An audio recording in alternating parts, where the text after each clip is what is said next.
I hope you are doing great. So this is a short clip from the sales we made at Igando. So a quick advice from us to you. In this business, it is far better for a farmer to understock than to overstock. You not spacing out your fish will definitely affect their growth, and you will see the outcome, you will see the results on your harvest day. Fine, we know these are animals, but they are more like human being. You can't just jam pack 200 human being in a single room and you expect them not to suffocate and die.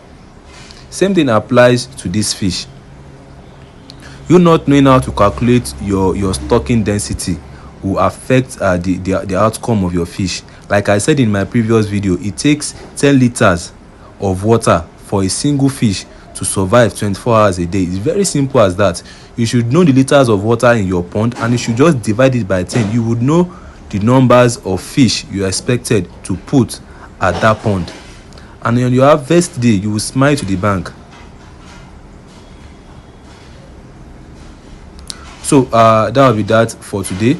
Try and know how to calculate your stocking density. Try and space out your fish, and on your harvest day you will definitely